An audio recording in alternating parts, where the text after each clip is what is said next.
지금 경희대를 고른 거예요? 네, 그 중에 경희대 학교로 진학을 했습니다. 심효석 군 같은 경우. 네. 저 같은 경우는 이제 서울 주요 대학 한 9군데를 지원을 했었고요. 그리고 이제 최종 합격 같은 경우는 이제 서너 곳 정도를 최종 합격을 했습니다. 그 이제 최종적으로는 한양대학교 관광학부를 선택을 했고요. 네. 그래요. 우리 두 학생을 아마 많은 학부모들 또 지금 공부를 해야 되는 학생들이 보면서 참 부러워할 겁니다. 이미 통과를 했기 때문에요.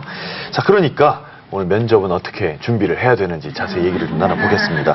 먼저 선생님, 면접을 평가한다라는 거 무슨 기준이 있습니까? 요소 같은 게 있습니까? 예, 아무래도 이제 평가 기준을 가지고 확인을 해야만이 객관성이라든지 공정성 시비에서 탈피가 될 수 있을 거라고 생각이 됩니다. 네. 그런 면에서 이제 평가 기준들이 어떻게 돼 있는지 요소들을 먼저 정리를 해보도록 하겠습니다.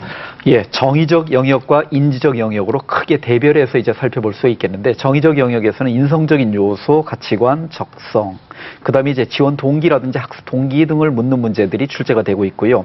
그 다음에 이제 봉사와 교회 활동이라든지 가장 중요한 것 중에 하나가 의사소통 능력 및 언어 표현 능력을 정의적 요소에서 판단하고자 합니다.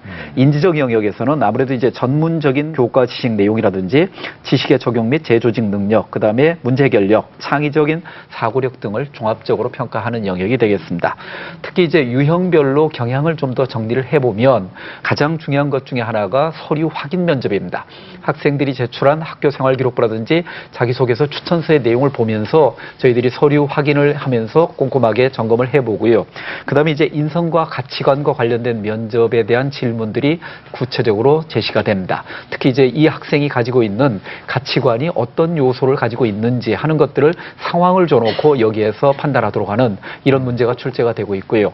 그 다음에 이제 전공 기초 소양과 관련된 문제들이 제시가 됩니다. 이제 많은 대학에서 시사적인 내용을 통해서 이야기를 이끌어냅니다. 이 내용을 가지고 교과서적인 내용과 가장 교과서에서 기본적으로 다루고 있는 이 문제들과 연결을 해서 함께 질문을 하는데, 하나 팁을 드리면 교과서에 나와 있는 내용 중에서 특히 학습활동 문제에 나와 있는 문제들이 집중적으로 거론이 되고 있는 문제 경향들을 보이고 있거든요. 이런 점에서 이제 정리를 해본다면 의미 있는 준비가 될 수 있습니다.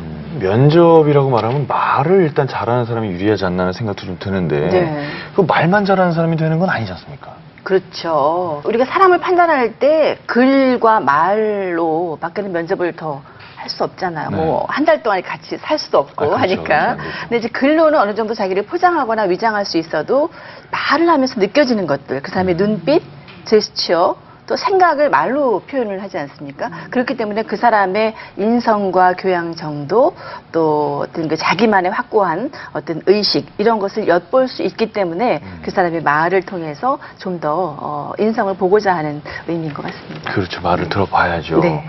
그 대학에서는 또 여러 가지 자료를 취합해서 이 사람에 대한 입체적인 분석을 하기 위해서 노력을 하고 있는데, 그 자료는 어떤 게 있습니까? 대학별로 이제 여러 가지 특징들이 있는데 그 내용을 한번 정리를 해보도록 하겠습니다. 예, 서울대학교 같은 경우는 인문 쪽에서는 기초 소양 영역이 있는데, 여기에서는 제시되는 내용이 영어 영문을 제시하고 그것을 해석을 통해서 일반적인 답변 내용을 제시하는 이런 문제들이 출제가 되고 있고요. 그 다음에 일부 단과대학에서는 국한문 혼용 지문을 주고 판단하도록 하는 문제들이 제시가 되어 있고, 그 다음에 전공 적성 영역에서 전공별로 심층 면접을 묻는 문제들이 제시가 됩니다. 특히 서울대학교 같은 경우는 지역균형 선발과 일반 전형이 있는데, 일반 전형에서 나타나는 핵심적인 특징들이 심층 면접이 제시가 되고 있다는 특징도 이해해 볼 수 있겠고요. 그 다음에 이제 고려대학에서는 계열별로 공통 영역에서 시사적인 쟁점과 관련된 내용을 묻는 문제들이 일반적으로 제시가 되고 있고, 심층 면접 영역에서는 전공별로 시행한다는 특징이 있게 되고요. 그 다음에 이제 한양대학에서는 시사 문제 중심으로 출제가 되는 특징들이 있고, 외국어대학에서는 인성 및 가치관, 전공 기초 소양과 관련된 문제들이 집중적으로 출제가 된다는 점을 이해를 해볼 수 있겠습니다.